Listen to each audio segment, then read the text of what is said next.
¿Cómo les va? Buenas noches. Otro programa de Las Cosas Como Son TV. Estamos en un momento de una efervescencia política total. Hoy a última hora cierran las alianzas electorales, con lo cual no podemos aventurar mucho de cómo llegan y si no hay una sorpresa de último momento. Es más, la presidenta volvió hoy temprano, 7:15 de la mañana aterrizó y ya hace un rato nomás dio una cadena. Así que imagínense cómo todos están queriendo copar la escena.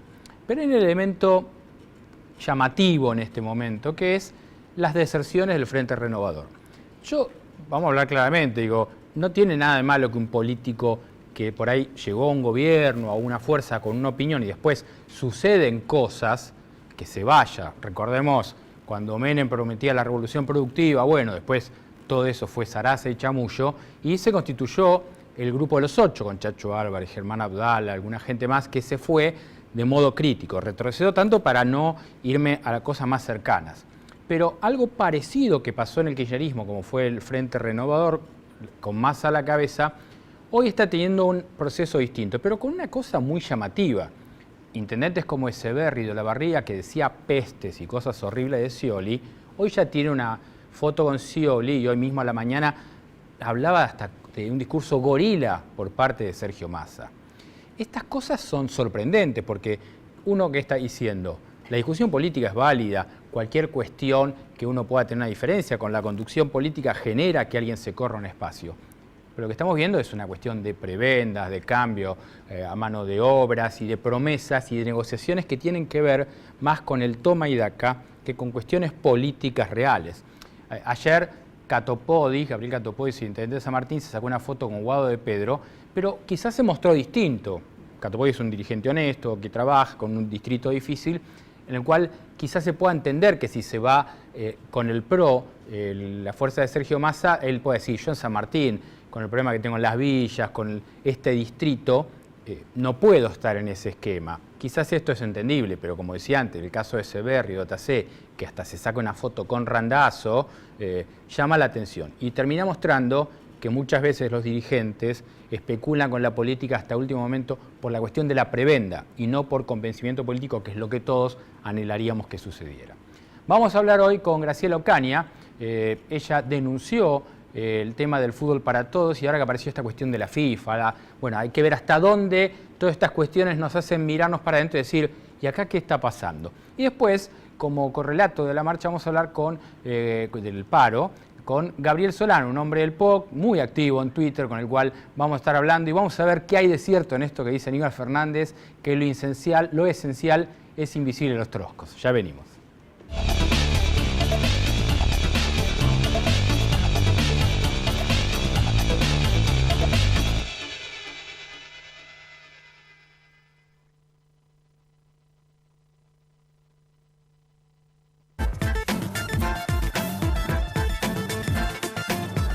Tenemos una legislatura más participativa, más comprometida con la ciudad.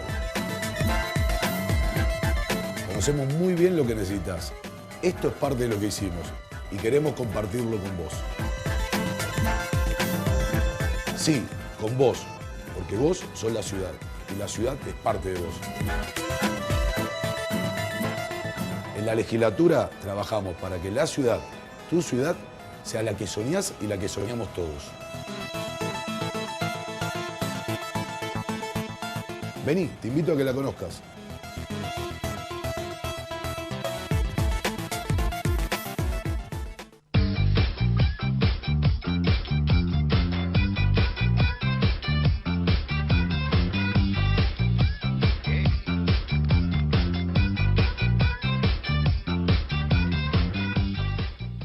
Desde la Lotería y Casinos de la provincia de Buenos Aires invertimos en salud, en educación, en infraestructura y también en desarrollo social. Buenos Aires, Gobernación Daniel Scioli.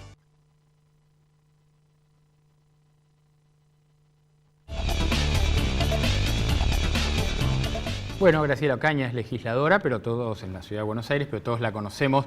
Gracias por venir. No, gracias por la invitación. A ver, el tema del fútbol para todos en la Argentina quizás apareció en algunas de las denuncias con esto de la FIFA, ¿no? Y aparece el nombre de Julio Humberto Grondona. Y yo recuerdo la presentación de Fútbol para Todos, donde amablemente, con una picadita de cocineros argentinos, comían sentaditos junto al lado de Grondona, Capitanich y varios más. ¿Hasta dónde esto llega a la Argentina? Bueno, el escándalo de la FIFA llega a la Argentina, como llega a otros países, pero en la Argentina tiene una característica especial. El Estado Nacional haber financiado a través del Fútbol para Todos este programa de fútbol gratuito, financiado a la AFA, bueno, el escándalo es doble. Y fundamentalmente porque una de las empresas y de sus CEOs que justamente se ha entregado en Italia, Bursaco, es una de las prestadoras del programa Fútbol para Todos. Tanto la versión de torneos internacional, la sociedad internacional que tiene torneos, como la sociedad local. ¿Por qué? Porque era prestadora, en un caso la local, para todo lo que tenía que ver con la transmisión de los partidos, con la actual transmisión de la Nacional B, y lo internacional porque a esta empresa, la jefatura de gabinete le compró los derechos de televisación de varios campeonatos, entre ellos de las Copas Américas, que están en el foco de la investigación norteamericana. Es decir, que el Estado argentino pagó a torneos para que después esa plata terminara financiando coimas a distintos dirigentes, entre ellos Julio Grondona, en la Argentina. Claro, porque en estos días empieza la Copa América como corresponde, pero sorprendentemente inventaron un negocio de hacer una Copa América el año que viene, y allí salta los Estados Unidos a decir, bueno, ¿qué pasó acá? Y ahí está. Entonces vos decís que la plata termina yendo ahí.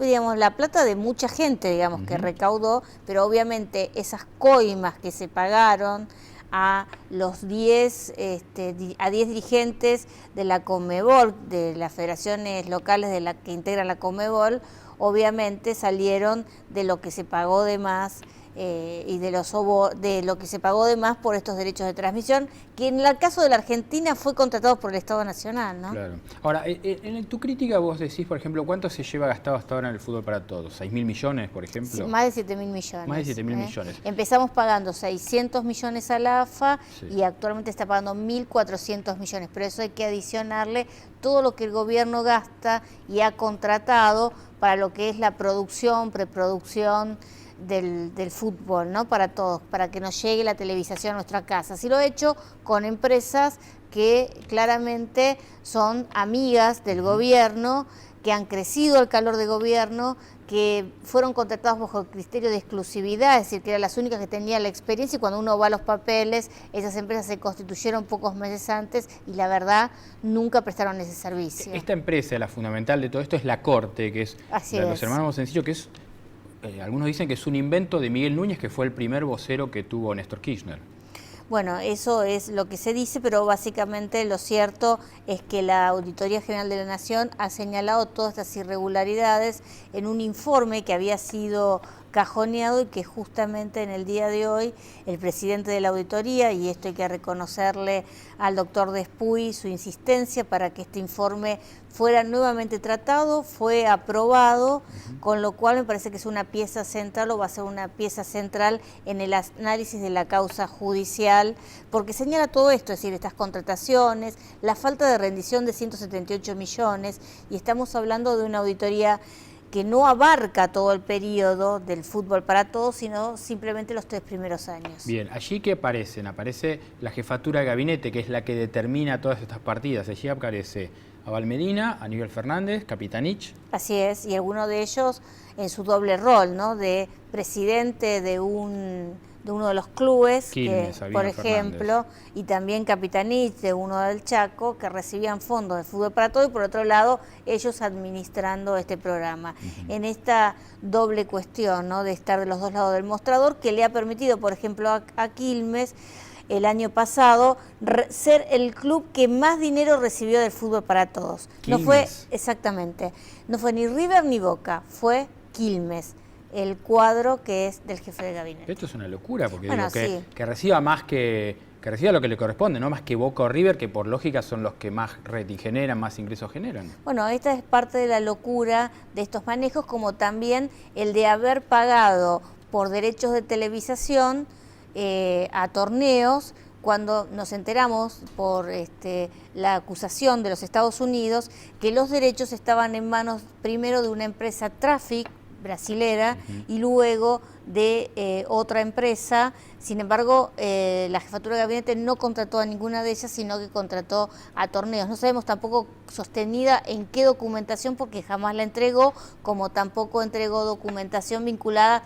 a otros derechos que pagó, aparentemente todo ordenado por Julio Grondona, que manejaba de esta forma el fútbol argentino. Ahora, ¿no? Ocaña, entonces, si estaba Grondona y estaba Bursaco como cabeza de torneos y el gobierno, estamos diciendo que Grondona, Bursaco y el gobierno eran socios. Yo lo que digo es que aquí claramente, y lo que nosotros hemos denunciado, una malversación de recursos, en donde sin duda la AFA tuvo un papel, pero el papel central lo tiene la jefatura de gabinete, que es el que maneja los recursos de todos los argentinos. Bien, ahora, ¿qué pasaría en un eventual gobierno? Vamos a suponer que ganara un gobierno en el cual vos participás o tenés afinidad. ¿Qué le dirías que hay que hacer con el fútbol para todos? ¿Eliminarlo, volver a privatizarlo, usar los recursos de otra manera? La verdad es que uno no ve ningún candidato presidencial planteando la eliminación. Y también lo que hay que decir es que el fútbol para todos, que puede ser una buena idea, puede ser una cuestión interesante, ha terminado siendo para el gobierno una fabulosa caja de propaganda política. Y esto creo que es lo que hay que terminar sin dudas. ¿Y cómo se termina? Legislándolo. Porque si no, básicamente bajando mucho de los recursos, digamos, porque si hoy se quisiera financiar, como muchos de los candidatos dicen, con publicidad privada, aunque vendieras el minuto al valor más caro del mercado, exactamente, jamás podría financiar la mitad de lo del costo que actualmente tiene. Entonces lo que hay que discutir es cuál es el costo real del contrato con la AFA y cuál es el costo real de los gastos de televisación y de realización. Pero igual que la me mitad parece está bien, digo, por lo menos como para arrancar el que viene, decir, bueno, lo abro a la publicidad privada y genera un nivel de... Y terminamos con esta caja de propaganda, pero no va a alcanzar, digamos. Entonces lo que hay que discutir es esto, porque lo cierto es que el fútbol para todos, en su momento, la gente lo va a recordar, fue en un momento donde no se podía empezar los partidos de fútbol, el campeonato, fundamentalmente porque los clubes arrastraban una enorme cantidad de deudas, no le pagaban a sus propios empleados, y hoy lamentablemente tenemos que el Estado invirtió todo esto, la plata se supone que debió haber llegado a los clubes, y hoy los clubes deben mucho más de lo que debían.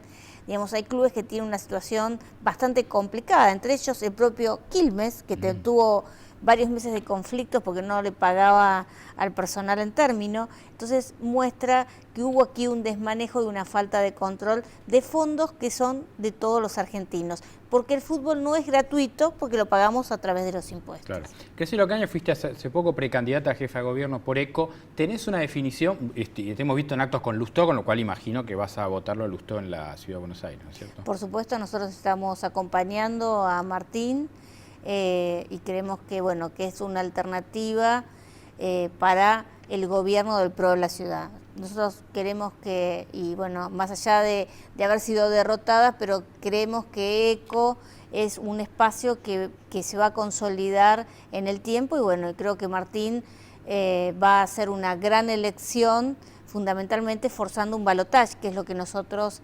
creemos que va a pasar en la ciudad de Buenos Aires. ¿Y tenés una definición nacional?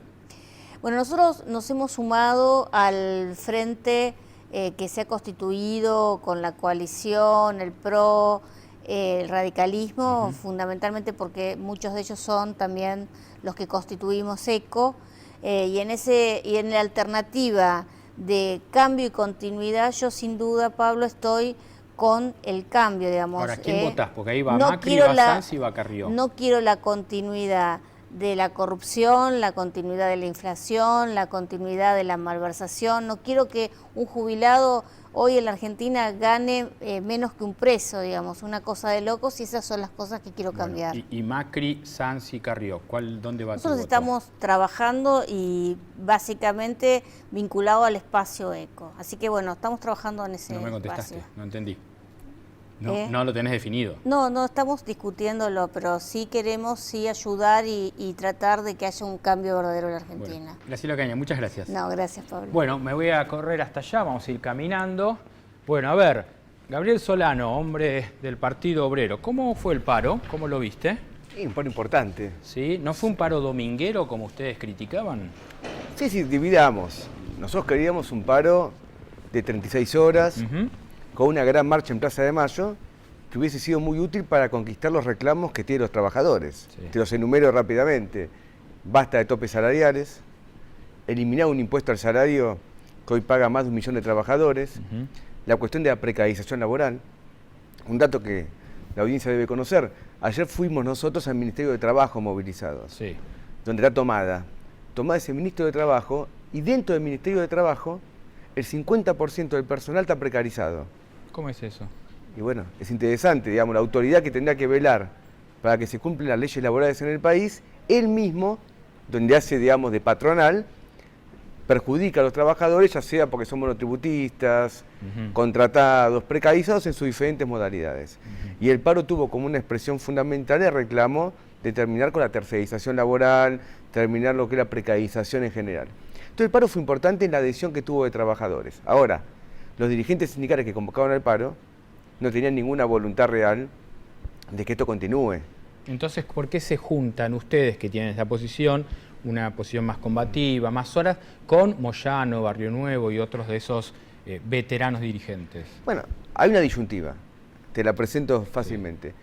¿Paramos con Moyano y Barrio Nuevo por el salario o carneríamos el paro con Gerardo Martínez, Caló y el caballo Suárez, que fue con Cristina al Vaticano? Preferimos parar en defensa del salario con dirigentes sindicales a los cuales nosotros combatimos cotidianamente. El kirchnerismo, y esto hay que decirlo también, critica a Moyano como si no hubiese sido socio de Moyano siempre. Sí, hasta hace muy poco. Hasta hace muy poco. Es decir que cuando Moyano era socio del gobierno, no se acordaban que eran burócratas sindicales. Ahora, por ejemplo, este Barrio Nuevo, que es un personaje nefasto, y esperemos que el movimiento obrero termine con Barrio Nuevo, terminó elogiando la dictadura. El kirchnerismo se vale de declaraciones de Barrio Nuevo para impugnar el paro. Pero uno se pregunta, ¿y Gerardo Martínez? ¿No es el dirigente sindical preferido de Cristina? Y fue un agente de los servicios de inteligencia bajo la dictadura militar. Hay archivos que muestran que fue agente del batallón 601. O Milani. Se olvidan de Milani, que está cuestionado por crímenes de lesa humanidad. Ahora, Gabriel, yo digo, no hay un camino intermedio, porque lo que digo es, coincido con esta cuestión, incluso yo siempre digo, en la Argentina se tiene que venir un proceso de renovación dirigencial en todos los aspectos. Y está claro que hombres que están hace 20 o 30 años al frente de un sindicato tendrían que cambiar. Pero no hay una cosa intermedia entre eso y ustedes que cortan la Panamericana, cortan rutas, que yo he visto, porque yo no vivo en una burbuja de cristal, a trabajadores indignados. Un fletero se enoja cuando ustedes le cortan la Panamericana porque lo complican en su trabajo. ¿No hay un camino intermedio entre esas dos cosas? Es un debate eterno. Podemos darlo. Podemos darlo. Tenemos unos minutos acá. Claro, no, y te digo lo siguiente. El derecho al paro no es un derecho meramente individual. Es un derecho colectivo. Que los trabajadores lo pueden ejercer si están organizados. Vos sabés bien que en un país donde hay un 40% de trabajadores precarizados, muchos trabajadores quieren adherir a un paro, pero tienen el riesgo que el patrón los despida o los sancione si toman esa medida. La actividad sindical en Argentina está al arbitrio de la patronal. Y en Argentina sobre todo porque solamente el 10% de los establecimientos laborales tienen delegados. Entonces cuando uno hace piquete, cuando uno hace manifestaciones, está poniendo de manifiesto en primer lugar que el derecho al paro tiene que ser ejercido colectivamente. Porque individualmente no se puede hacer. Hasta existe un fuero laboral especial en el país. La justicia creó un fuero laboral porque se considera que el patrón y el empleado no están en igualdad de condiciones al momento de tomar una medida. El patrón está privilegiado, tiene la fuerza social que le da ser el dueño de la fábrica. Okay. Bueno, yo no estoy de acuerdo con tu posición, pero la respeto y obviamente quiero que la des. Bueno, este programa siempre tiene un cierre y tiene una presentación para esto.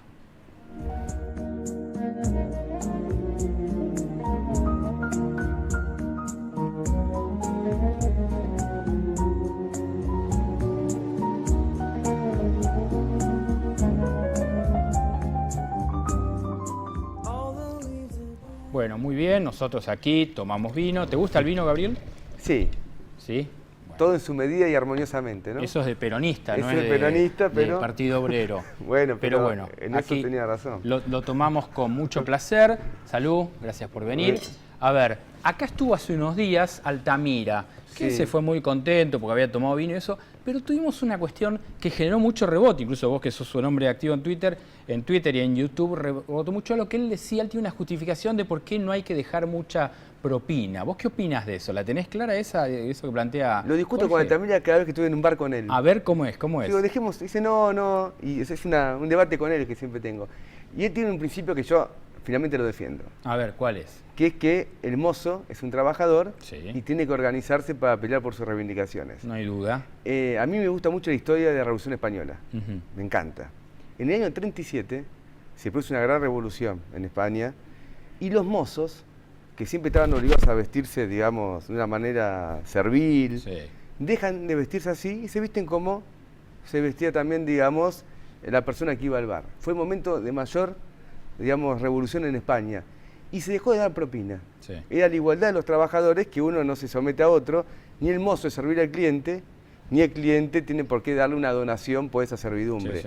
Uno lo respeta. Ahora, yo que trabajé en un momento de fletero, sé que la propina es parte del salario para el mozo, para el fletero. Entonces uno siempre deja porque el patrón le paga poco diciendo, mira, te pago 2 mangos, pero vas a recibir propina. Coincido que es una cuestión cultural, pero muy difícil cambiar, pues yo digo, bueno, yo no le dejo propina, pero claramente no la puedo cambiar de fondo, me encantaría, coincido con eso. Yo dejo la propina sabiendo que el principio general es válido, pero uno sabe que el mozo después necesita esos mangos para darle comer a la familia. También sabiendo que Altamira mucho no deja cuando van a comer.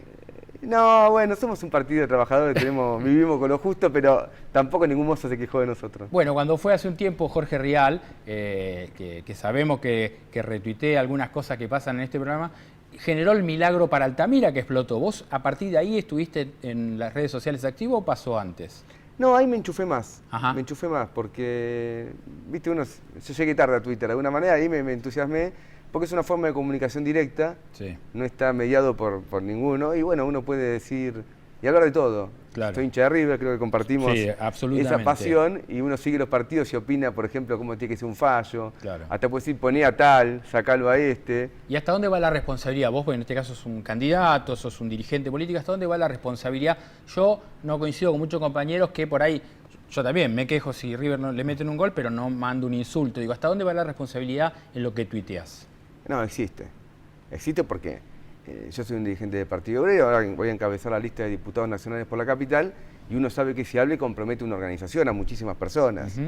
Y si es algo inconsulto, que uno no puede tener un cambio de opiniones, trato de, si quiere, cuidarme. Lo que hace River, no porque es personal, pero en política trato de expresar en la medida de lo posible opiniones colectivas y no exclusivamente personales. Siempre hay una crítica, y yo la comparto y la he hecho incluso en este programa, que es bastante nuevo, pero que es la falta de unidad a la izquierda. Y hoy se dio un ejemplo importante, que es que Pitrola dejó su mandato de diputado y asumió Miriam Bregman, Pitrola del PO, Miriam Bregman del MST, de dirigir diferentes fuerzas políticas que tienen diferencias, pero que hicieron un acuerdo y lo cumplieron. Y eso vale la pena reconocerlo. Recién cuando venía para acá, hablé con Pitrola por teléfono y me comentaba que muchos diputados le decían, mirá, en esta Cámara de Diputados nadie cumple un acuerdo.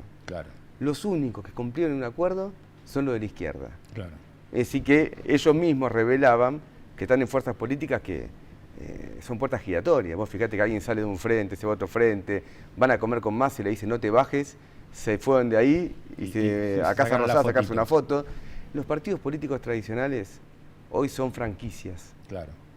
Y nosotros como Frente de Izquierda, porque hoy somos un frente, 3 partidos que vamos a las elecciones, que venimos creciendo, en las elecciones nacionales y también en las elecciones provinciales, pensamos que Vamos ahora en agosto, en octubre, a una elección creciente del Frente de ¿Y Izquierda. cuál es la expectativa en la ciudad donde vos te postulás? Y bueno, ahora hay elecciones el 5 de julio, ¿no? Yo voy a ser candidato a las elecciones nacionales que son en agosto y en octubre. Pero para el 5 de julio nosotros estamos intentando incrementar nuestro bloque legislativo de la Ciudad de Buenos Aires. Marcelo Ramal, que es actual legislador, encabeza la lista ahora para renovar su banca. También el 10 de diciembre entra un compañero.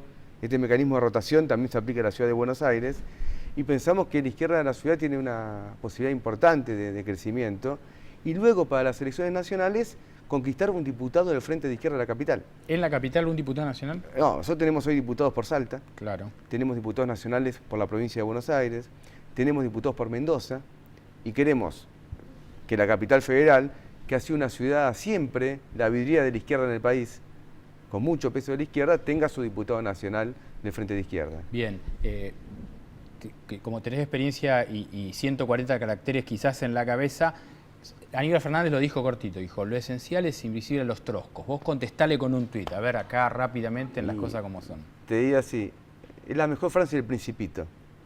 Peor es un bufón, no un principito. Gabriel Solano, gracias. Bueno, Bueno, brindamos porque eso se hace acá con el vino, se brinda, se toma. Gracias, Bueno, nosotros nos vamos a reencontrar el miércoles que viene y yo brindo como siempre por Isabela de León.